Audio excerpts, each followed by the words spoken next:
वैसे मैं फाइवर का अकाउंट खोली बैठा, मेरे अकाउंट च खड़े न डॉलर, उन्हें को मैं कढे ना अपने अकाउंट च।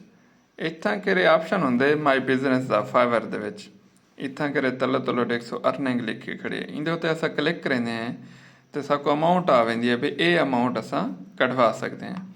हुण पिछली अमाउंट निकती खड़ी है 420, इन टाइम जी खड़ी है वो खड़ी है $207। चलो मैं कि कढवा के ना तो वीडियो बढ़ा के दिखा दूँ कि किवें निकलते हैं। असां विदड्रॉ बैलेंस से क्लिक करेंगे, ये सारे कने ऑप्शन देसी कि तुसां ई शायद विदड्रॉ करा सकते हो। ये हुण देखो ये आ गया जी कि पेपाल सारा कनैक्ट है, वादे तुसां पेपाल च विदड्रॉ करा सकते हो। असां पेपाल च ही कट सकते हैं, पायोनीर च ही कट सकते हैं। मैं पेपाल च कढे ना, ये कन्फर्म तो विदड्रॉ लिखा खड़े, असें को डन करेंगे से। वो हो मनी, क्या बात है। फाइवर आदे वाह वाह तो सारे इसके हलाल हासिल कर गए। अमाउंट सेंड थी गए विद इन डे इच्छा मिल वैसी यही में इजाफी लिखी पे होंगे कि एक डी कने ज़्यादा, लेकिन एक डी च मिल वेंदी है। ये देखो ये तरीक़ाकार है, ये होने सारा 207 जरा इक्वल 0 थी बनना चाहिए और खैर नाल थी भी गए। ये सारा नवा अकाउंट है और असां इहदे चो टोटल तो साढ़े थे पे $627 कढ़वा चुके हैं। ये गल मैं स्किल सीखो, फ्रीलांसिंग करो, कम करो तो अगो वधो। हुण ये अकाउंट क्या क्या फीचर होंगे अज तो मैं तो चंगा पहला चीज़ां दिखा देवां।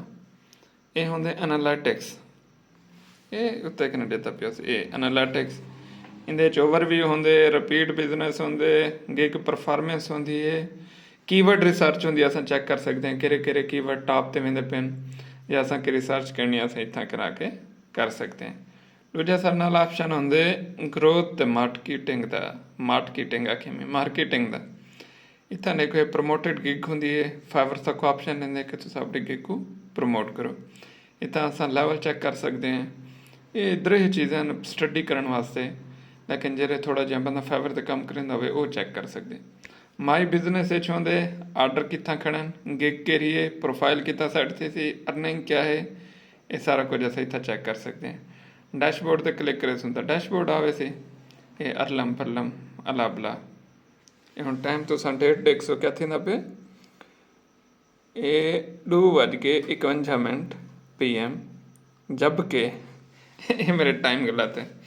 और हुण मैं तो अगर अपनी रियल टाइम दिखावां तो वो थींदा पे सही, ये देखो ये टाइम रात के 11:52 थींदा पे, ये सही 52 मिनट ये असां कर सकते हैं। और इन टाइम में मैं वेबसाइट से काम करेंदा बैठा है, देखो वेबसाइट में खोली बैठा, हमारी टीम बढ़ाई है, मैं उन्हें वीडियो भी बढ़ाई है, तो मैं चेक करेंदा बैठा मैं बोला मैं कि क्लाइंट को डिलीवर करूँ। ये ई कमर्स की वेबसाइट है। असां खैर नाल हर शय काम करेंदे हैं, केरी शय, web designing, e commerce, content writing, ऐसे राइटिंग, डिजिटल मार्केटिंग दे विच फेसबुक एड, गूगल एड, सारे